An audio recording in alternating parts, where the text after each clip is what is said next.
What's up, guys? This is Brian J's Nerd Talk, and I finished watching Sirens of the Deep, the Netflix movie, which is adapted from the short story that I finished reading today for the first time in a while, in a couple of years, I think, first time in a while, called uh, A Sacrifice. Uh, it's that's not the whole title, whatever. Okay, but I think it's called A Little Sacrifice. Yes.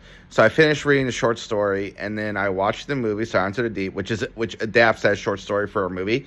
And yeah, all the character depth and all the emotions and the character development and the romance between Essie and Geralt, like that is all gone. They're like all most of their scenes are just not even there. Like they have the balcony scene where they're talking, but it doesn't really go anywhere. It's like they were like adapting a portion of that scene from the short story, but it just all got like cut off. Like it was just a little moment. There was no they didn't adapt the moment where Geralt attempted to kiss her, and then she just kind of backs off, and then he's like apologetic, and she apologizes to him or whatever, and she's trying to make light of the situation.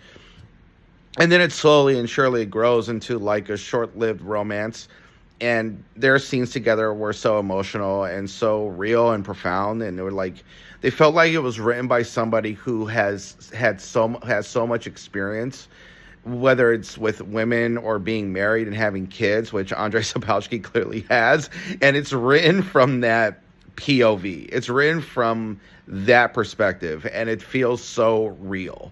That it's just, yeah.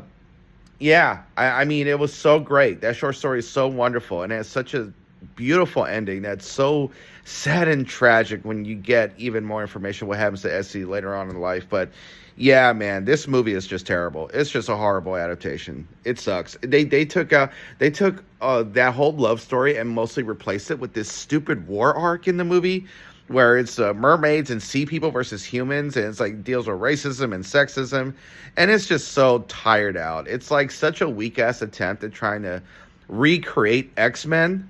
Like this is like the civil rights movement. It's like black people versus white people, or liberal versus conservative, and white hipsters, white hippies versus white conservatives with the Vietnam War. And it's like it's been done to death, and it was done so much better in X-Men series in the 90s, and I guess X-Men 97 by Bo DeMeo, who sadly got fired by Disney for what seems to be no reason.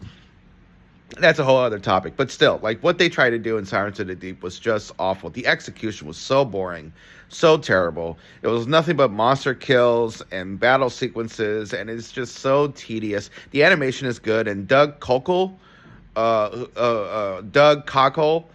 that's such a funny last name, who voices Geralt in the Witcher games, great voice actor. I love hearing his voice. Like his line delivery is so great, and Geralt is given more dialogue in this movie than what he's mostly given in the Netflix series until you get to season 3. But it's because Doug Cockle is such a great voice actor, and he sounds like Geralt. And I'm pretty sure at least some of the writers and people working at Netflix probably played The Witcher 3 and loved it, and they would have loved to use him and hear his voice. And he gets a lot of dialogue in this movie. He talks a lot. He's given so much dialogue than what Henry Cavill ever got in the Netflix series, at least in the first 2 seasons. Season 3, he probably had the most dialogue you will hear from him, at least in season 3, episode 4, specifically. But yeah, it was fine. It's not fine. This movie sucks. But if you never read the short story like I have, which I love, you might enjoy this film from like a casual perspective. You might find some sort of entertainment value. But because I read the short story first and saw this movie and read it recently today, this morning, before watching the movie, I can see how this movie sucks and how it's a bad adaptation. So my rating for Sirens of the Deep is a 4 out of 10. It's terrible. I only give it a 4 because some of the animation is cool. Some of the monster kills are pretty cool. The voice actor for Doug Cockle, who does the voice of Geralt, he's great. He's always been great. Some of the other voice actors are good, but just the Essie and Geralt love story is just wasted. It's just not even there. It's just terrible. But Yeah, it sucks. Netflix does not know what they want to do with this franchise, and I can't wait for them to finally end it. So another streamer and another network, maybe Poland, will actually do a correct adaptation with the right budget. But these are my thoughts, and this is Brian J's Nerd Talk, and I'll talk to y'all later. Peace.